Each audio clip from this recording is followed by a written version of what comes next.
நினைத்தேன் வந்தாய் சீரியல்ல இன்னைக்கு என்ன நடக்க போகுதுன்னு பார்க்கலாம் வாங்க வீடியோக்குள்ள போகலாம். இந்தியன் ஸ்கூல்ல வரவேற்பு முடிஞ்சதுமே பாட்டு போட்டி தான் வச்சிருக்காங்க. மொதல் கண்டென்ட்ஸ் காவியாவை தான் கூப்பிடுறாங்க. காவியா எழுந்திரிச்சதுமே அங்கே இருக்கிற அத்தனை பேரும் கை தட்டுறாங்க. ஸ்டேஜுக்கு வாங்கன்னு கூப்பிடுறாங்க. அப்போ எழுந்திருக்கும் போது இந்த மனோகரி வச்ச டீச்சர் 2 பேரும் இந்த காவியா மனசை புண்படுத்துற மாதிரி பேசுறாங்க. காவியாவுக்கு ஒழுங்கா பேரே சொல்ல தெரியாது. இவளார் காம்படிஷன்ல சேர சொன்னதுன்னு கேட்குறாங்க. அங்க இருந்த குட்டீஸுங்க எல்லாரும் சிரிக்கிறாங்க. ஏற்கனவே ஸ்கூலோட மானத்தை 2-3 தடவை வாங்கியிருக்கா. இந்த தடவையும் அசிங்கப்பட்டு தான் நிக்க போறான்னு இன்னொரு மிஸ் சொல்றாங்க. இந்த மாதிரி ஓரமா நின்னுக்கிட்டு பாடு காவியாங்கிறாங்க. அவங்க குரல் தான் கேட்கறது இல்லையே.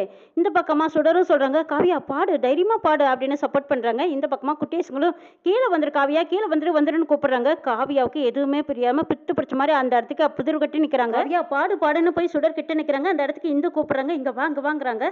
சுடரும் இந்து கிட்ட போறாங்க. பாத்தீங்களா நீங்களே பாத்தீங்களா குழந்தைய இப்படி கிண்டல் பண்றாங்களே அவ எப்படி பாடுவான்னு கேக்குறாங்க. சுடர் காவியா கண்டிப்பா பாடுவா அவளை கொஞ்சம் என்கரேஜ் பண்ணுங்கிறாங்க. நான் வீட்டிலேயே என்கரேஜ் பண்ணி தான் கூட்டியாந்தேங்கிறாங்க சுடர். இதுக்கு மேல நான் அவளை எப்படி சொல்லி வயத்தை போக்குவேன்னு எனக்கு தெரியலையேங்கிறாங்க சுடர் நான் சொல்றத கேளுங்க. குழந்தைங்க எப்பவுமே அவங்க அப்பா அம்மா கிட்ட இருக்கிற மாதிரி தான் ஃபீல் பண்ணுவாங்க. என்னதான் என்கரேஜ் பண்ணினாலும் அவளுக்குள்ள ஒரு பயம் இருக்கத்தான் செய்யும். அப்பா அம்மா என்கரேஜ் பண்ணுனா அவளுக்குள்ள இருக்கிற பயம் போய் தைரியமா இருப்பா. இல்லைன்னு ஆயிப்போச்சு. அப்பா இருக்கிறாருல அவர் வந்து என்கரேஜ் பண்ணுனா கண்டிப்பா காவியா பாடுவாங்கிறாங்க. இன்று அவங்க அப்பாவை பார்த்தா தான் அவளுக்கு அதிகமா பயமாவே இருக்குங்கிறாங்க சுடர் பேசிட்டு இருக்கிறதுக்கு டைம் இல்லை. நீ உடனே போய் காவியோட அப்பாவை கூட்டிட்டு வந்து என்கரேஜ் பண்ண சொல்லு போங்கிறாங்க. சரிங்க நீங்க சொல்றீங்க நான் போறேன்னு சொல்லிட்டு சுடர் போறாங்க. சுடர் எழில தேடிக்கிட்டு வராங்க. எழில் போன்ல பேசிட்டு இருக்காங்க. சார் அப்படின்னு கூப்பிடுறாங்க. இரு நான் போன் பேசிட்டு வரேனுங்கிறாங்க. போனை பேசி முடிச்சதுக்கு அப்புறமா என்னன்னு கேக்குறாங்க. சார் நீங்க டாக்டராவே இருக்காதீங்க குழந்தைங்களுக்கு கொஞ்சம் அப்பாவும் இருங்க அப்படிங்கிறாங்க. இப்ப என்ன பண்ணணும் உனக்குன்னு கேக்குறாங்க எழில். சார் உங்க குழந்தை தான் காம்படிஷன்ல கலந்துருக்கா. அவ பாடணும்னா நீங்க கிட்ட வந்து நின்று அவளை என்கரேஜ் பண்ணணும் சார் வாங்க சார்னு கூப்பிடுறாங்க. டாக்டர் வேலையவே பார்க்காதீங்க உங்க குழந்தையும் பாருங்கிறாங்க. நீ என்ன பேசுற? டாக்டர் வேலைன்னா எவ்வளவு முக்கியம் தெரியுமா? என்னோட பேஷண்ட் எமர்ஜென்சியில் இருக்காங்க. என்னோட ஹெல்ப்பை தான் கேட்குறாங்கன்னு சொல்றாங்க. சார் உங்க டாக்டர் தொழில நான் எந்த தப்பும் சொல்லல. உங்க பொண்ணு ஸ்டேஜில் ஏறி பாட முடியாம அவ பயந்துட்டு நின்றுட்டு இருக்கா. நீங்க வந்து அவளுக்கு என்கரேஜ் பண்ணினீங்கன்னா கண்டிப்பா அவளோட பயமெல்லாம் விட்டு போய் அவளும் நல்லா பாடுவா சார். நீங்க வந்து அவளையும் கொஞ்சம் கவனிங்க அவளையும் பாருங்க வாங்க சார்னு கூப்பிடுறாங்க. சுடர் நீ என்ன சொல்ற எனக்கு ஒன்றும் புரியலைங்கிறாங்க. சார் என் கூட வாங்கன்னு கூட்டிட்டு போறாங்க. எல்லாம் சரி போ வரேன் போ அப்படின்னு வராங்க. பாருங்க சார் எல்லாத்தையும் பார்த்து எப்படி பயந்து நடுங்கிட்டு இருக்கா பாருங்க. இவளை தான் நீங்க ஹாஸ்டலுக்கு அனுப்புறதா சொன்னீங்க. நீங்க போய் பேசுங்க சார்ங்கிறாங்க. சுடர் என்கரேஜ் பண்ணுங்க சப்போர்ட் பண்ணுங்க ப்ளீஸ் சார் போங்கிறாங்க. எழிலும் கிட்ட போறாங்க. அதுக்கப்புறமா எழில் வந்து ரொம்பவே என்கரேஜ் பண்றாங்க. காவியா நீ பாடுனா அப்பாவுக்கு எவ்வளவு பிடிக்கும் தெரியுமா? இவ்வளவுன்னு கையை காட்டிட்டே இருக்காங்க. அதே மாதிரி காவியாவும் அவங்க அப்பாவை பார்த்ததும் பயமெல்லாம் விட்டு போய் கேட்க பக்கன்னு சிரிக்க ஆரம்பிச்சிட்டா. இப்படி மைக்க பிடிச்சி பாடு அப்படின்னு எழில் சொல்றாங்க. அதே மாதிரி காவியா நல்லா கப்புன்னு பிடிச்சிக்கிட்டா. காவியா ஆட்டம் கலந்து பாட்டு பாடிக்கிட்டு இருக்கிறா. அங்க ஸ்டேஜ் அதிர அளவுக்கு எல்லாரும் கை தட்டுறாங்க. காவியாவை பார்த்து தமாசா பேசினவங்களும் கீழே வந்துருன்னு கேலியா பேசினவங்களும் முகத்தை தொங்க போட்டுக்கிறாங்க. காவியா இன்னிசை கலந்த அற்புதமான பாட்டு பாடிட்டு இருக்கா. காவியா ஆட்டம் பாட்டத்தோட பாடிட்டு இருக்கும்போது எழிலும் அவங்கள மறந்து ஆட ஆரம்பிச்சிட்டாங்க. அவங்க ஆடுறத பார்த்து காவியாவும் இன்னும் ஜாலியா ஸ்டேஜில் ஆடிட்டு இருக்காங்க. இதை மனோகரி வந்து பார்த்துட்டு காவியா என்ன இவ்வளவு அற்புதமா பாடுறாளே அப்படின்னு பாக்குறாங்க. பாடி முடிச்சதும் பயமெல்லாம் விட்டு போய் அப்பா கிட்ட ஓடி வந்ததும் அவங்க அப்பாவை கட்டி பிடிச்சிட்டா. சூப்பர் காவியா சூப்பர் ரொம்ப நல்லா பாடினேன்னு பாராட்டுறாங்க எழில். அடுத்தது பெயிண்ட் போட்டி நடக்க இருக்குதுங்கிறாங்க. அப்போ கவினுக்கு சொல்லிட்டு இருக்கிறாங்க. எழில் நீ ரொம்ப சூப்பராக வரைவே அன்னைக்கு வரைஞ்சி எல்லாம் அதே மாதிரி இன்னொரு தடவையும் ரொம்ப நல்லா வரைவே அப்படின்னு சொல்லிட்டு இருக்கிறாங்க. கண்டிப்பாப்பா நான் கண்டிப்பாக வரைஞ்சிட்டு வருவேன் அப்படிங்கிறான். கவிட்டு பெயிண்ட்டு ப்ளஸ் எல்லாமே கிளாஸ்லேயே கொடுக்கப்படும்னு சொல்கிறாங்க.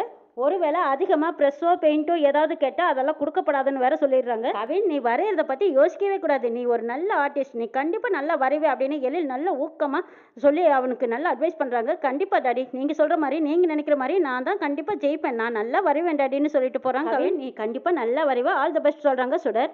இந்த பக்கமாக மனோகரி அந்த டீச்சர்கிட்ட சொல்கிறாங்க ஏற்பாடெல்லாம் கரெக்டாக பண்ணியிருக்கேங்கிறாங்க. அவள் கண்டிப்பாக வரையறதுக்கு வாய்ப்பே இல்லை மேடம். நான் எல்லாம் பக்காவாக பண்ணி முடிச்சிட்டேங்கிறாங்க.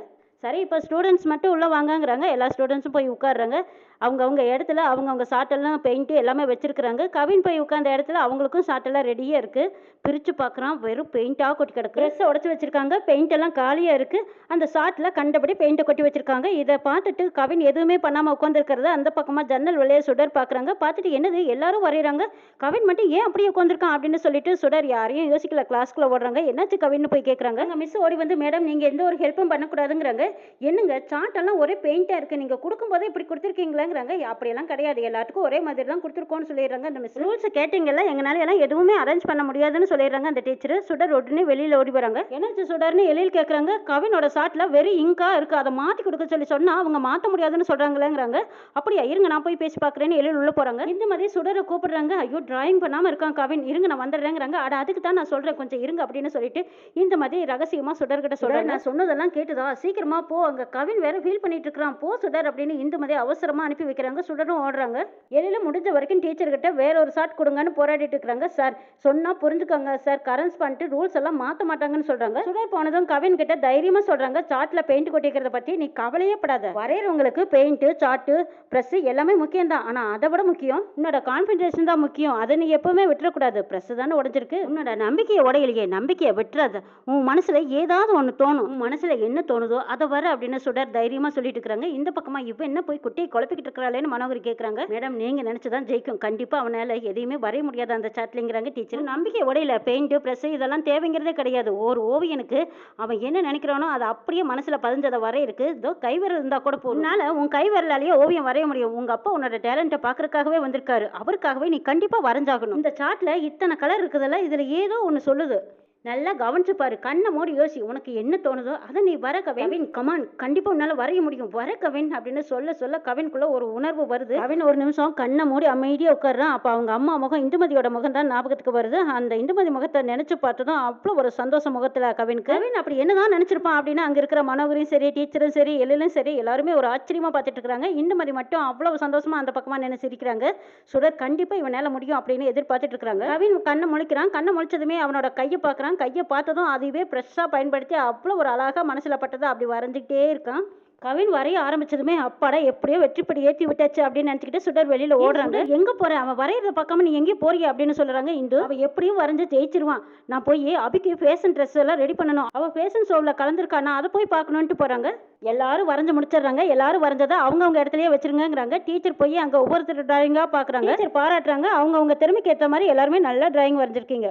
எப்படி இருந்தாலும் அதுல ஒருத்தர் மட்டும்தான் வின்னர். அந்த ஒருத்தர் யார் தெரியுமா, கவின் தான் சொல்லிடுறாங்க. இதை கேட்டதும் எழிலுக்கு சந்தோஷம் தாங்க முடியல. கை விரலால அழகா ஓவியம் வரைஞ்சிருக்கான், அந்த ஓவியத்தை பாருங்கன்னு சொல்லிட்டு ஓவியத்தை எடுத்து காட்டுறாங்க. இந்துவை மனசுல வச்சு வரைஞ்சிருக்கான் கவின். எழில் எதிர்பார்த்திருக்கவே மாட்டாங்க, இந்துமதி போட்டோவை இவ்வளவு அழகா வரைஞ்சிருக்கானே அப்படின்னு நினைச்சு அப்படியே அவங்களையும் அறியாம கைதட்டிட்டே இருக்காங்க. எழில் இந்துமதி அந்த பக்கமா நின்று கண்ணீர் வடிக்கிறாங்க. அட செல்லும், அம்மானா உனக்கு அவ்வளவு பிடிக்குமா, உன் கூட இருக்க வாழை கொடுத்து வைக்காம போச்சேன்னு அழுகுறாங்க. எழில் கவினை கட்டி அணைச்சு ஆசை முத்தங்களா பொழிறாங்க. கடவுள் கொடுத்த வரண்டா, நீ எனக்கு சூப்பர் சூப்பர்னு பாராட்டுறாங்க. இந்துமதி அந்த பக்கமா நின்று ரசிச்சுட்டு இருக்கிறாங்க. மனோகரியும் அந்த டீச்சரும் அப்படியே முகத்துல கறியை பொசிக்கிட்டு அப்படியே வெந்து நிக்கிறாங்க. டீச்சர் கிட்ட எழில் அந்த டிராயிங்கை கேட்டு வாங்கிக்கிறாங்க. இதுல என்ன இருக்கு, வாங்கிக்கலாம், தாராளமா வச்சுக்கோங்கன்னு சொல்லி கொடுத்துறாங்க.